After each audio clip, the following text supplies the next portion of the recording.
Beneath a sky ripped apart by alien fire, she staggered through the ash, blue skin glowing faintly under the dying light, long black hair clinging to her tear-streaked face.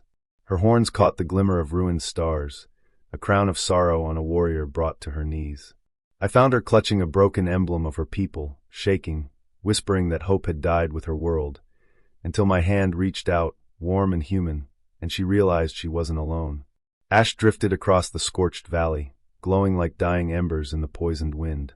The world had been beautiful once, rolling grasslands under two suns, rivers like liquid glass, but now it was broken, charred black by orbital fire. I walked through the wasteland in silence, every step crunching over brittle fragments of what had once been life, until I saw her.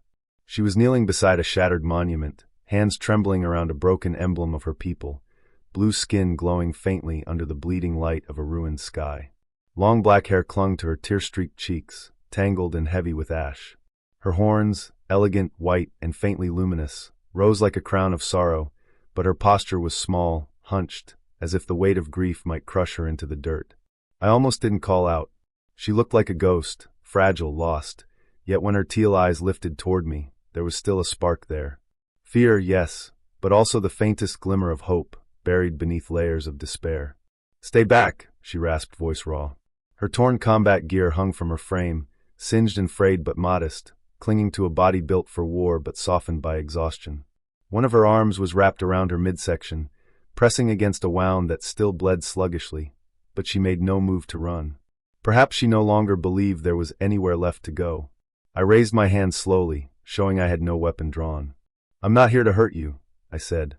The words sounded thin against the endless silence of the ruined world. Her lips trembled. "Then why are you here?" It was a good question. Humanity hadn't been part of this war, not directly, but I couldn't watch another species be erased.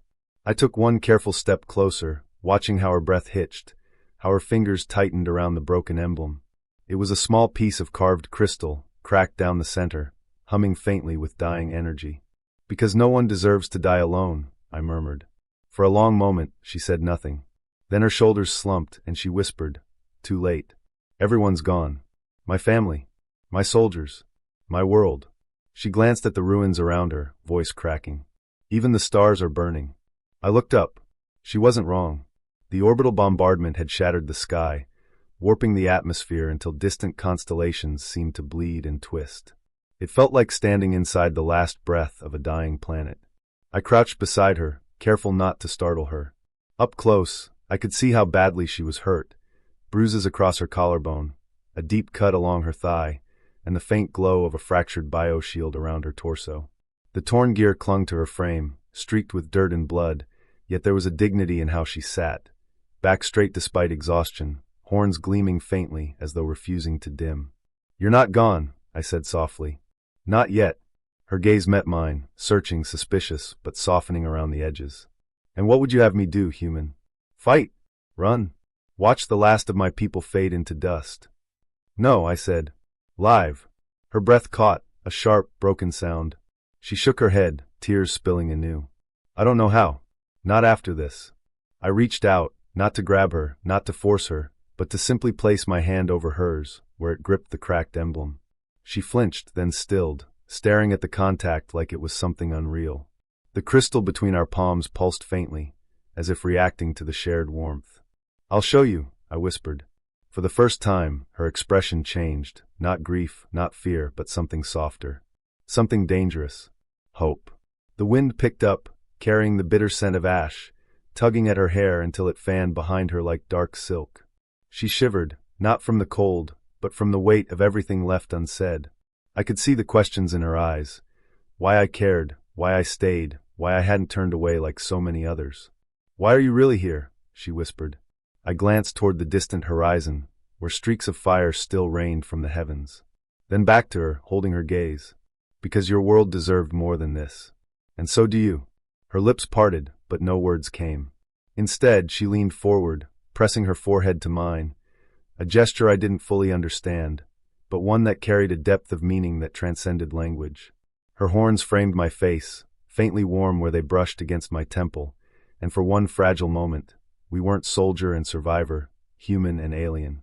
Just two lives refusing to let go. In the distance, the sky flared again, Another strike from the orbital fleet. The ground trembled beneath us, a low rumble that threatened to split the earth. She pulled back, eyes wide with fear, not for herself, I realized, but for me.